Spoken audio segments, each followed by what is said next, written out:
The starting a business requires being realistic from the start, which is why writing a business proposal is so significant. Often, the business owners underestimate how long it will take to break even, says Hank Boyer, executive coach and CEO of Boyer Management Group. And Boyer says that many startup businesses have crashed due to operating expenses that exceed funding and revenue mode. The process of writing a business proposal helps you research the risks and challenges, and Boyer suggests looking at worst case scenarios rather than best case scenarios. He warns you are liable to need to add months and possibly years to how long it takes your plan to self-fund. So this is the process you have to understand about the making realistic plans and projections will be easier. Next, we need to discuss about the you will be able to get funding because every business needs capital to get started. But if your business is very small, some example, your business proposal will probably be more relevant to getting investors or outside funding, and you will be able to demonstrate to investors how investing in your business can benefit them. Understand, because why your ideas or concepts are very unique and why people will want to buy from you with a well researched business proposal. The most effective business proposals show investors you are competent, have a compelling business concept, and can generate cash flow. Understand? The next we need to understand about the process of your business will have a direction and a structure with it. We need a proper direction and the proper structure. While you probably know where you want your business to go, now writing it all down gives you the structure to keep on moving. Inflexible business planning and ineffective cash management are the most common reasons as some of the major number of businesses fail around the country. Your business proposal can help you make informed decisions about the cash flow, marketing, and personal. Once you have a clearly defined goals and objectives, you can monitor the business performance and adjust it as you proceed. The next we need to concentrate about this will help you figure out what you are good at and what you are not. According Boyer says it's very crucial to focus not only on your strengths but also on your weaknesses. This is because often it's what you don't know or don't consider that can wreck your business. And an effective business proposal forces you to look at things objectively and complete a SWOT analysis and even factors in the things you can't control. So understanding the strengths, weaknesses, and opportunities and the threats of the company. And opportunities and threats can be compared to the wind in a sailboat. You can't change the wind, but you can adjust the sails. Okay, the next we need to discuss about the whole team is on the same page. It's a totally different because it's imperative for multinational businesses and corporations that may have multiple locations across one or more countries to have a business proposal. This is so everyone knows the company strategy, goals, and values. Also, we have to concentrate. Having everything spelled out in your business proposal can prevent miscommunications in the early days of your business. This is because there will probably be different ideas about how the business should run or what its goals should be. A business course could help you with everything from identifying your customer base to creating a proper marketing strategy, and eventually we have to say like turning your idea into a successful business you can get. And if you're thinking about starting a business but don't know where or how to get started, a business course could help you out. You have to concentrate there. And there's a big difference between a business proposal and business plan. You have to understand the concept because if you search the internet or for how to write a business proposal, the research are mostly about writing a business plan. The purpose of a business plan is to give a broad overview of a company and its prospects too, but the two documents have different goals and purposes.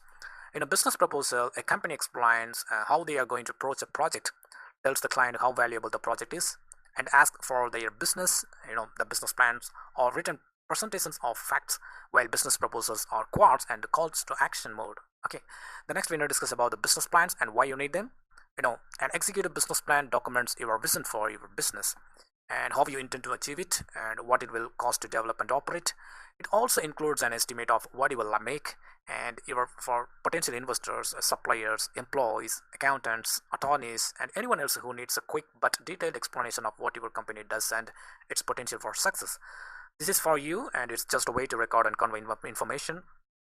That's why a business plan is so helpful. So next we need to discuss about why should you make a business proposal. An unsolicited proposal may be for a customer or a partner, or it may be an answer to a client's request for a proposal. Because the business proposals are usually specific to a specific project or need, they also usually target a certain audience. They are primarily interested in starting a business. Next, we need to discuss about the format for a business plan.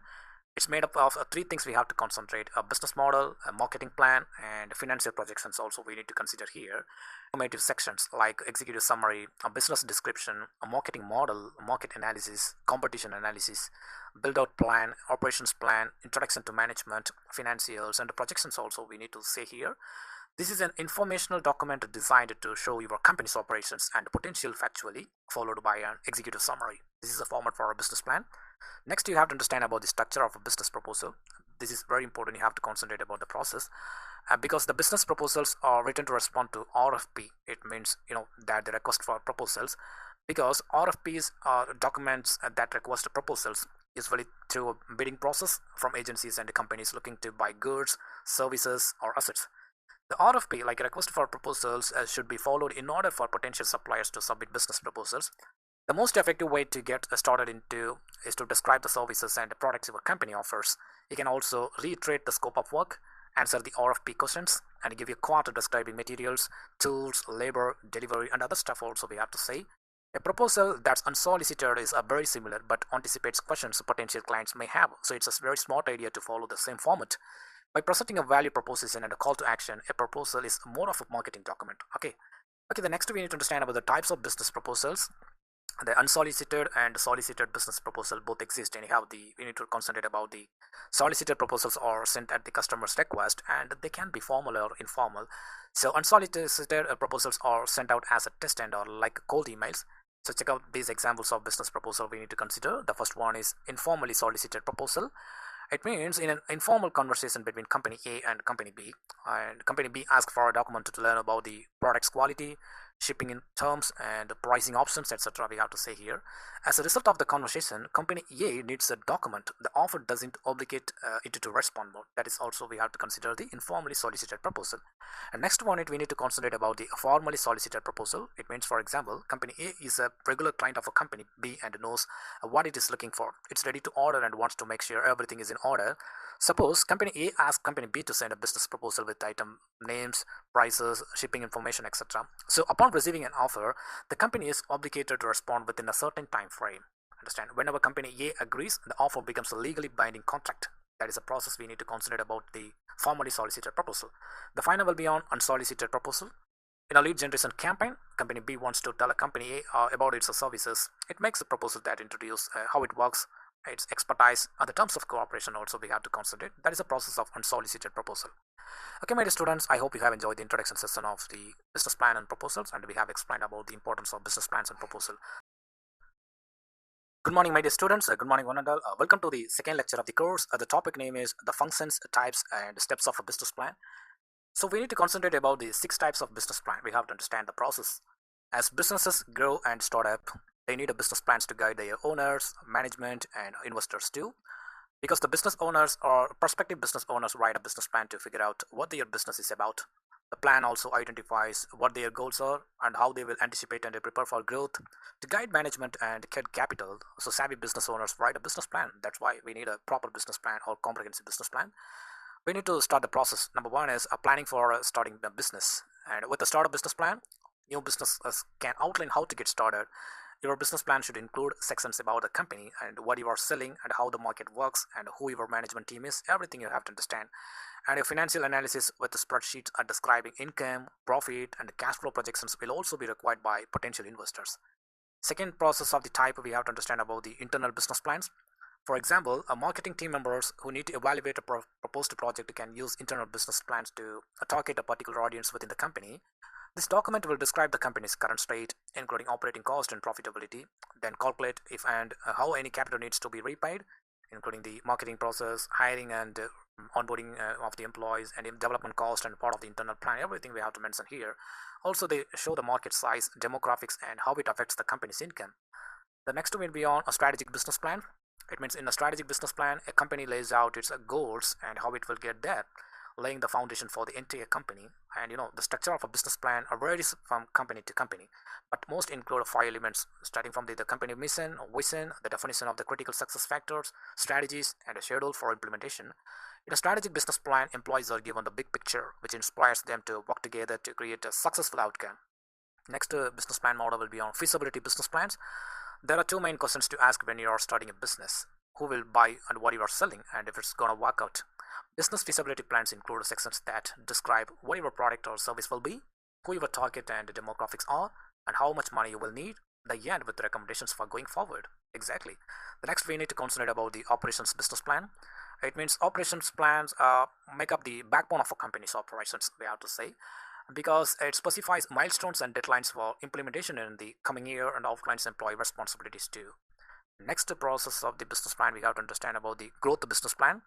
An expansion plan or growth plan, we can say both, and it's a detailed description of how you are planning to grow, either internally or externally.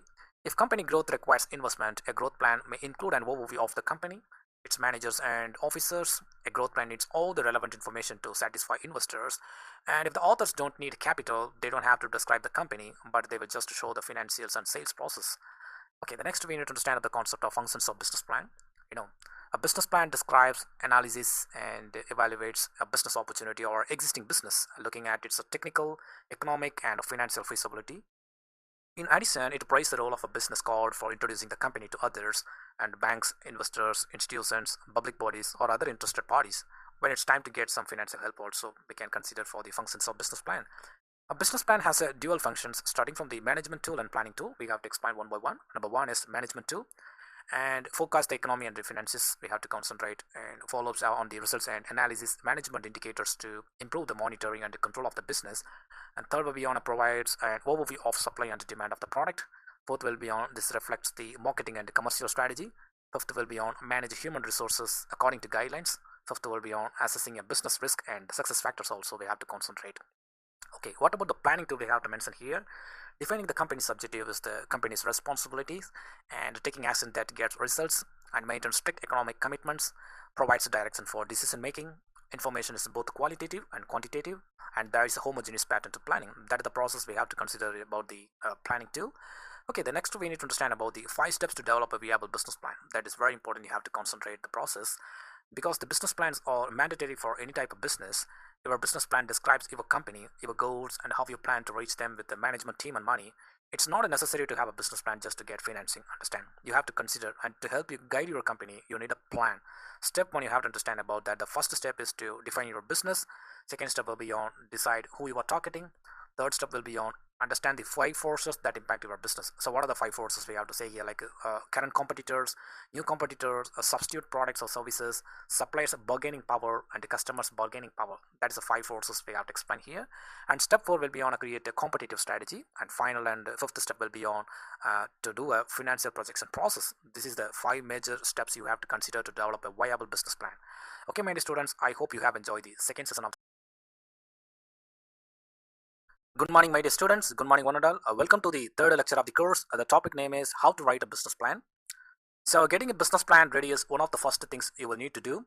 And when you are trying to raise money, hire a superstar, or ensure your cash reserves lost, you will be asked for your business plan a lot.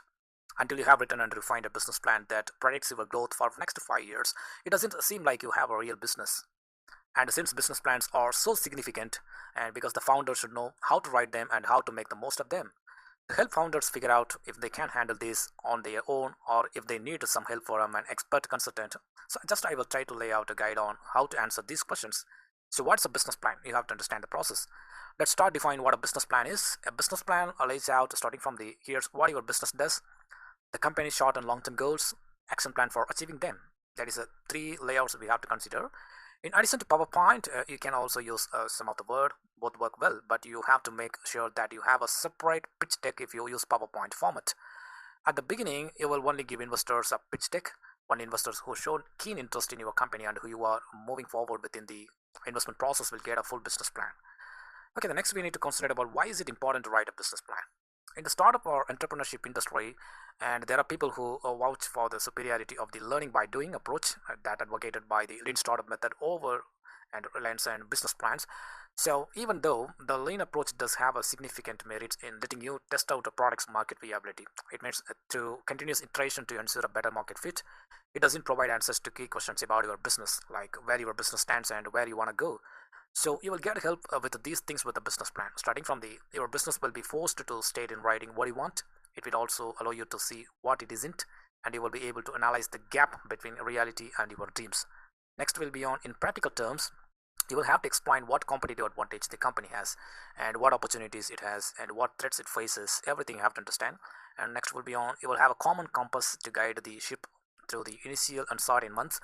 In order to achieve your goals, you will better understand what resources you need. And next will be on you will be able to demonstrate to potential investors that you have a thought and to the various aspects of your business. So, despite how challenging it's to quantify, a recent study found that companies with the formal business plans have a higher chance of reaching positive cash flow by 16%. Okay, the next we need to discuss about what should be included in a business plan model. You have to decide what content to include in your business plan after you are convinced that you need one. A cursory research will return an array of different business plan templates, many of which already have generic content and just need X for Y to make the business plan acceptable. The shortcut shouldn't be attempted. Of course, it can even deviate an entrepreneur from what he or she wants their startup to accomplish. A business plan should be written by the founders themselves, but there are a few things that almost all business plans have in a common mode. The first one is we have to understand the step executive summary. When meeting with investors, team members, co founders, and other stakeholders, you will probably spend a lot of time in this section. You should summarize and recount all your business plans detailed here. It will mark it so that and during meetings you only need to refer to the different subsections when you need to get specific. It could be necessary to scrutinize the whole document later or more intensive meetings. And in order to structure the following sections of the business plan, the executive summary should be at the first section to be outlined when you start writing your business plan. You can come back to the executive summary after several edits and fleshing out the main document to finish it. So it's the last section you will have to do. And make sure you just cover all the critical subheadings in the executive summary and be confident that it is ambitious but grounded in reality. You have to back up everything and anything you say with the specific data. For example, my company will provide the most excellent customer experience on the market, as our NPS score already indicates. Also, make sure it's a positive. You won't convince anyone else if you don't believe in the positive potential of your project yourself. This is the process of executive summary. Next, we have to discuss about the company overview. This is the second step. The main goal of this section is to make sure the reader understands what the company does. It's surprising how challenging it is to explain what a company does. It's easy to find lots of the tips online about how to explain what your company does. However, as a general rule, try to keep it very simple and point out what's wrong and then just to show that what's right more. And then include some of the relevant information about the company after you are sure everyone can understand what you do. Such details include the formal corporate structure, the date when your company was founded, and what milestones you have already accomplished. A company and its founders need to show some tractions so they can build a solid foundation process. The next step you have to understand about the market analysis. This is very important. You have to consider about to write a business plan because there are two main pieces of information you need to convey in the section: the main characteristics and trends in your market, and an approximation of its size. So just put general figures like these in your definition and explanations of the market. First one is what the generally accepted size of the market. It means more on that below. Second will be on how fast has it grown in the past and how fast will it grow in the future. And the data point is interesting. For example, percentage of some of the country households own this product, and they look at how competitors and customers are doing. As soon as you define market trends, also you have to say here because you must explain your market size and target audiences. For example, let's say a company sells premium baby products online. Here's what you need to know. Okay, this is for example you have to say about the market trends and how much does the country spend on babies every year, and can you tell me how online and offline sales are split? Everything you have to consider.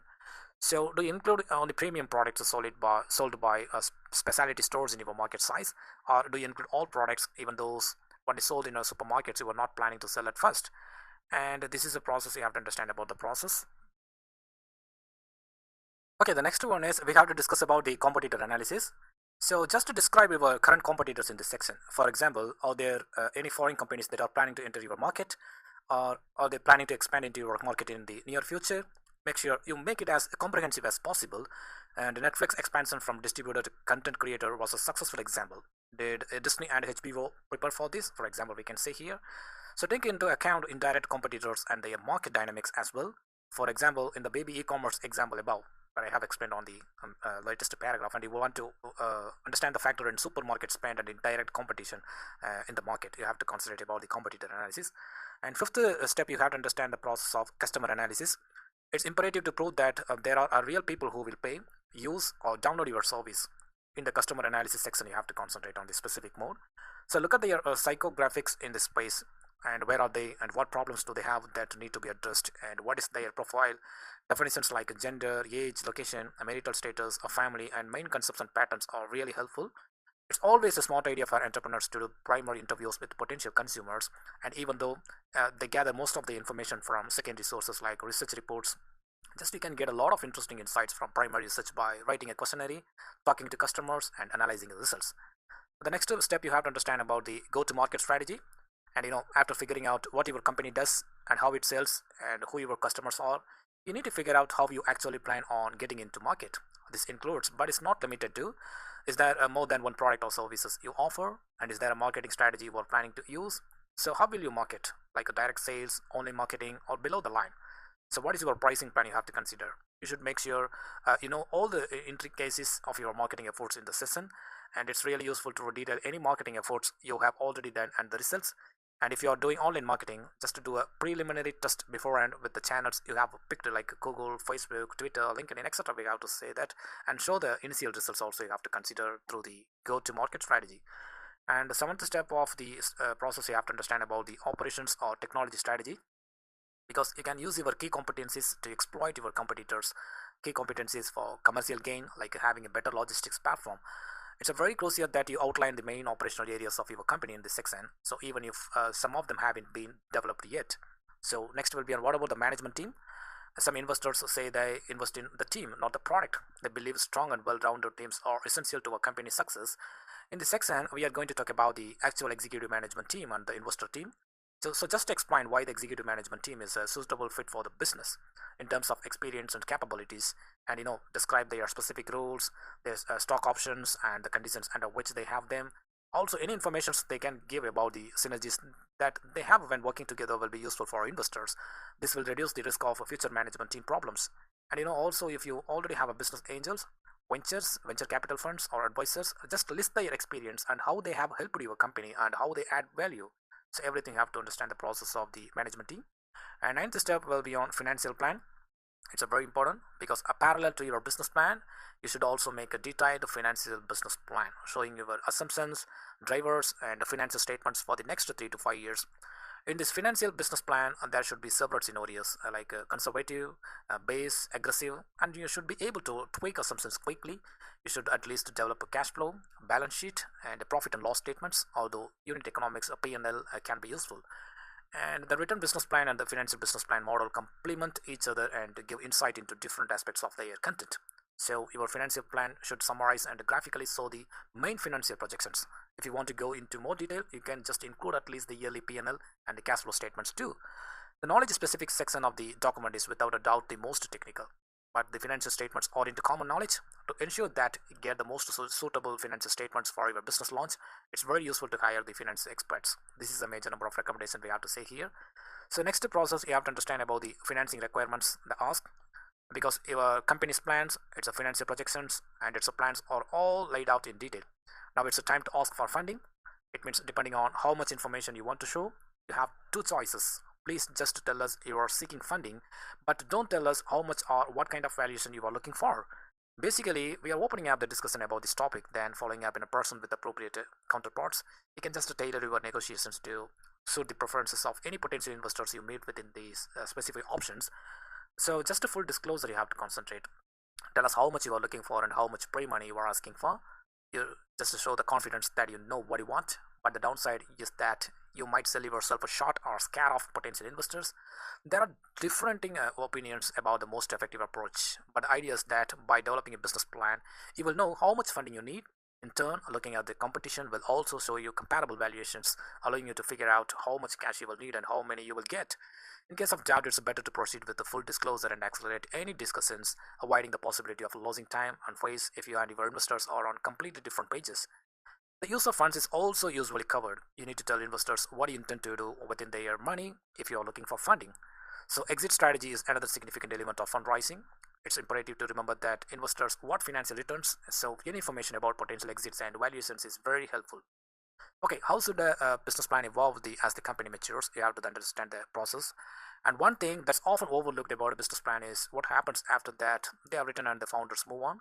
It's inevitable that your business plan will change or develop as your company matures and new market realities emerge. So how do you handle your original business plan when that happens? So you can't learn anything from rewriting the business plan from scratch every few months, as you can't see that what has changed. And however, you should review your business plan every year, and which you can usually tie to your business budget. Having the review tied to a yearly management offsite where goals are set for the next year is also very beneficial. Okay, the importance of writing a well-structured and thoughtful business plan cannot be overstated. We have to conclude here. And if you wanted to cover the core aspects of your business, you don't need any extra bells and whistles. And when appropriate, check to see if a change of course makes sense based on your plan. Whether you are talking to team members or potential investors, a business plan can start a conversation. So, lastly, you just your business plan for orderly growth in the early days of your business. Okay, so just to start writing and let's get started. Okay, my dear students, I hope you have enjoyed the. Good morning, my dear students. Good morning, one and all. Welcome to the fourth lecture of the course. The topic name is Business Proposals Elements and 3Ps. So, what about the main components of a business plan and elements of the business plan? There are a lot of ways to write a business plan in contrast to a 20 employee widget maker, which has to describe products, manufacturing techniques, and competitive forces, marketing needs, and much more. Because a 4-person management consulting process can make a lean plan focused on service expertise and industry experiences. There are a few main sections in most plans, starting from the executive summary. And here's your elevator pitch in 5 minutes. So just a table of contents, company background, market opportunity, management overviews, competitive advantage, and financial highlights, all possible. The detailed section should be written first. Then the executive summary can be created from the cream. So don't go over 2 pages. This is you have to understand the process of executive summary. Second will be on business description and structure. This is where you explain what you do and why you are in business. If you sell products, tell us how you make them, how you handle inventory and fulfillment, and other operations also you have to do that. If you offer services, tell them what they are worth, include details like strategic relationships, administrative issues, intellectual property, expenses, and the company's legal structure also you have to do that.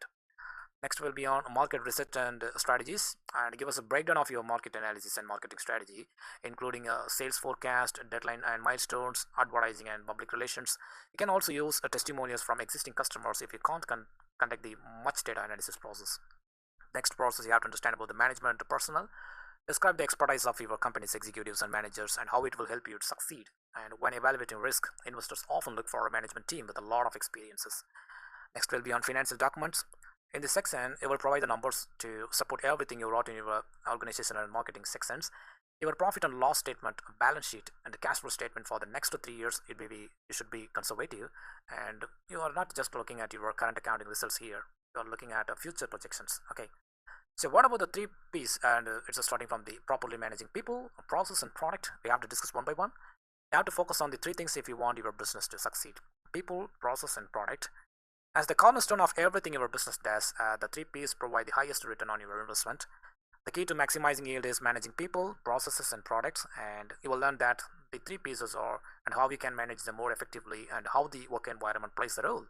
So what are the 3Ps? And number one is properly managing people, process, and product. You have to focus on 3 things if you want your business to succeed, and we have to consider about the people. People are the backbone of your business, no matter if you are a solopreneur or a digital nomad. Of course, people refer to your team, and whether it's in your house or remote, but it's also about all the other relationships that keep your business running smoothly, like starting from the customer service, suppliers, traders, consultants, the partners, the investment community. Because your business wouldn't survive without people, process, and product. They are the backbone of it all. Yes, exactly. Because you will get more out of the cultivating these relationships if you put in some time, effort, and money. So it's a very crucial to your business. Next, we have to concentrate about the process. In its simplest form, a process is what your business does to do something. And every business has a bunch of processes like serving people, product development, preparing a sales pitch, taking care of emergencies, making phone calls, making sure customers know what's going on, keeping track of stock. Every process we have to consider. So putting a plan together that everyone can follow can make a brainstorming and the problem solving easier. And when you have a process in place, you can answer how do we A, for example, and when do we do B, for example. Make sure your business runs without you. Next, we have to discuss about the product, and what your business offers is your product. The thing could be something you can hold in your hand. It could be a service only visible through its results. The most viable part of your business is your product, including your brand and your image. As such, it deserves the most attention, and people and processes shouldn't be sacrificed. So you need to see people, processes, and products as a system where each part depends on the part others. The process is reinforced by people, and the product reinforces a process. It's the people who support the product. Eventually, the spiral moves in an upward direction and leads to sales and the success if it's managed right. Okay, the next one is how to manage people, process, and product. We have to discuss the process. And people means the stress, quality, and diversity we have to say here. The first step to managing the people process and the product chain is to assemble the most qualified team. Two things are critical for most businesses. It's about quality and quantity, and the diversity wins over homogeneity. And the work of the quality employees can't be accomplished by a bunch of unskilled team members. So invest time and money in hiring the right people with the right skills. Make sure you don't settle for less by hoping more team members will make it up. There is no way that's going to work. It's always better to have a diverse workforce than a homogeneous one. The benefits of diversity include starting from the better performance from your employees.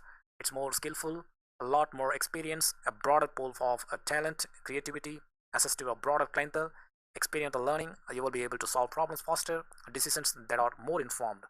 So, in an increasingly global and diverse world, these benefits are crucial for your business. Next, we have to understand about the process. It means a plan for change. Every business starts small. With the right management, growth happens fast. There are a lot of new things that come with growth, and you don't know how to handle them.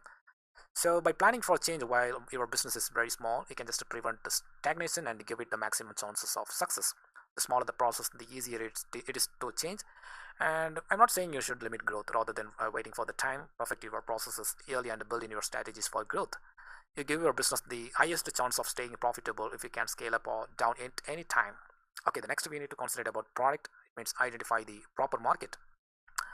You should identify the right market for your product or service at the beginning of your business. It's equally critical as your business grows to keep your people and the processes focused on the right things.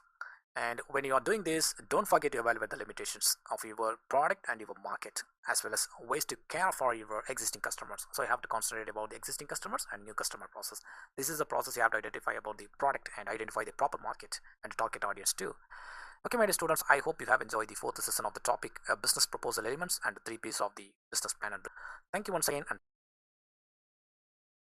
good morning, my dear students. Good morning, one and all. Welcome to the fifth and final lecture of the course. The topic name is What Makes a Business Proposal Successful and How Do You Write One? Some business owners have trouble writing a business proposal when they are starting out.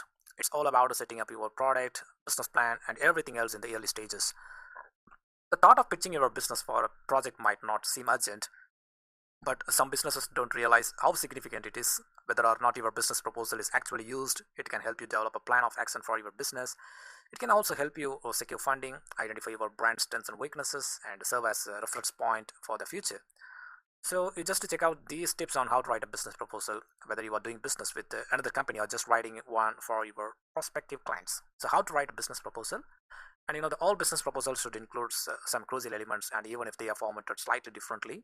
The first one is create your title page. Your title page serves as your proposal's cover, so it's especially significant for aesthetic reasons. There should be a few basics on your title page: the title of the proposals and your company name, contact information, and the date of your submitting your proposal, or if you are submitting an unsolicited proposal, the date the proposal was grafted. So, despite being professional, your title page should still grab the reader's attention. It sets the tone for your proposal, so it should convey your brand's aesthetics and personality. Your company logo is always a smart idea here. You need to convey your brand and proposal in a way that's succinct, yet specific, and think of it like any visual content, because viewers will only glance at it for a moment, so it must convey a lot of information quickly.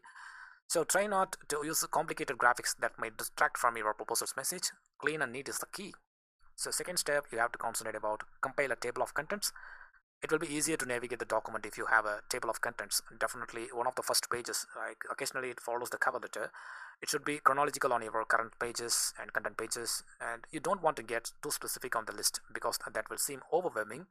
Make it easy for the reader to use the table of contents as a reference point for all their questions, and this is done by making your list reflect specific main points on questions. Third will be on a write a cover letter. You just introduce yourself in your cover letter. A proposal might even have a cover letter before the table of contents. Make sure your cover letter is short and to the point, and explain your company's background, mission, vision, and ESP in a few paragraphs. You should be polite and friendly in your cover letter.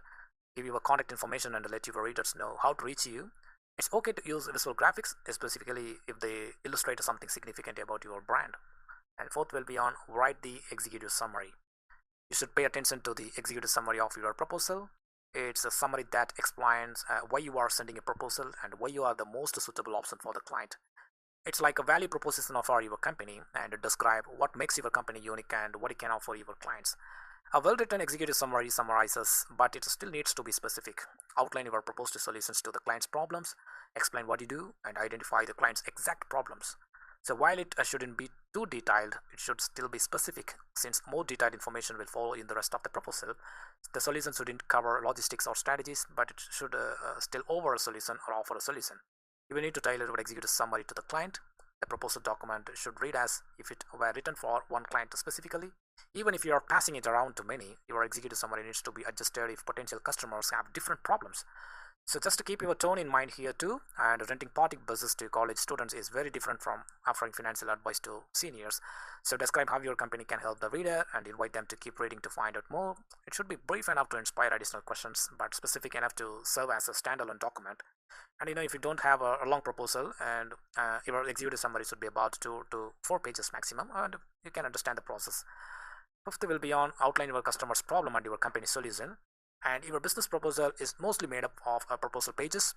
Here you will talk more about the solutions you mentioned in your executive summary, and what you can do, and why you are the perfect client were explained in your summary. Describe how and when you plan to do it, a time frame you have to mention on the proposal page. You should think about what questions your client will ask and provide detailed answers on your proposal pages, because the proposal writers often think of their pages as problems and solutions. And whenever you are putting together a proposal, start by describing potential issues. Having a deep understanding of your client's need will make you more appealing to them. You have to do a lot of research for the problem and solution pages. Your goal is to show potential clients you have done your homework, you understand their needs and know exactly what they are trying to accomplish. So just choosing how to break down the client's problems and solution is up to you. And many proposal writers list problems and deliverables right alongside their proposals. In other proposals, you might focus on one or two more significant problems and suggest solutions. That's also you need for timetables. It's a very crucial to tell potential clients how soon you can implement your solution and when they can expect results. Besides answering these questions, timetables are also a very effective visual tool that breaks up text while conveying critical information. There is no one size fits all approach to this section. You will need to break down problems and solutions in a way that makes sense of your industry. Okay, the next we have to understand the process of it's therefore advisable to break up your proposal into sections that specifically identify each problem and offer a solution. And for each section, here's what you need to know. That is a problem, and it means you should use data to back up your claims and be specific about where your client might be falling out. And next will be on put into the practice. It means let me know what you plan on changing and when you plan to make these changes and what you want to change. Next will be on what you want to accomplish. Tell your client when you will evaluate the success of your solution and how you will know if it's working. Next will be on the benefits. It means explain how these changes will affect the problem based on the assessment level. Next will be on you need to detail all the plans you are implementing in your proposal. You can make sure your text easier to read by breaking it up into bite-sized chunks. Use charts and graphs to illustrate your points instead of decorative graphics. Okay, the next sixth step you have to understand about the create pricing table. It means the pricing table should follow the problem and solution pages. You will list everything you sell, including its prices. Depending on what kind of service you are offering, you will have to structure your pricing strategy differently. However, giving prospective clients and prospective clients options is usually a smart idea. You can easily reject a proposal for a flat fee. So pricing options give a clients a nudge towards negotiating rather than being an endpoint. The pricing structure should be laid out in a table, and you can make recurring payments monthly or yearly. Long-term commitments and get discounted rates also you have to mention, and make it easy to add on, upgrade, and customize. In this section, transparency is a very key. So just to clearly explain what your clients are paying for and how they can customize your service. No one likes fine print or hidden fees, so describe your pricing options clearly and concisely. The next process of the step you have to understand about the share more information about your company. You as the founder should be the main character on your business proposals about us page. You should keep your about us page short but still include all the elements of a compelling story, starting from the setting. So get the story started, describe how you and your co-founders came together to form your business and introduce your membership list also. Second will be on conflict. It means when you started your business and what problem inspired you and how did your business identify and solve the problem. Next will be on plot. So how did you and your team figure out the solution, and can you tell me about the challenges you faced and how you overcame with them. And next will be on resolution. How did you solve it and what has changed in your industry? Can you tell me about some milestones your business hit and how you solved the problem? Okay, so what next will be on a characters. It means let's meet the rest of your team. Describe your team members so your clients know who they will be working with. Okay, the next will be on a development. It means where do we go from here and what's the future of your company, what you are planning to do. Keep pursuing your goals. You want a successful sequel, so set yourself up for that. The next will be on the process will be on summarize your qualifications as exactly because your cover letter talks about what makes your companies unique and lets potential customers know why your business is best suited to helping them reach their goals in the qualification summary. In order for your qualification summary to stand out, you need a social proof. Your value to your clients should be demonstrated with the case studies, customer testimonials, price on social media, endorsements from experts in your field, and anything else you can think of. The next step you have to understand about layout or the terms of the agreement. You will want to outline the terms and conditions of your proposal at the end of your marketing proposal. The proposal section might be considered a legally binding contract in some jurisdictions, so work with a legal lawyer. And you just understand about the business proposal don't always include legally binding contracts, so you might just include a call to action in your proposal that directs your client to follow up with you. So make sure you just give a client some space to sign the contract or let them decide how to proceed. Okay, so after sending, what are the recommendations we need to follow that? So waiting for clients to get back to you during the sales process can be nerve-wracking, and but you have to be patient. Don't trust potential decision makers. They still have to deal with their day-to-day functions, and these type of tips will help you follow up on your proposal if you haven't heard back. First one is give them time. You should wait at least a week before following up from the date of confirmation. Give them a week to review your proposal. Don't forget that they may want to talk about it within their team first. Second will be on grab their attention with a catchy subject line. You will get more opens if you have a compelling subject line as with other types of email marketing. You have to understand the process. Third will be on a brief. It's okay not to go into too many details here, and let's your proposal do most of the talking.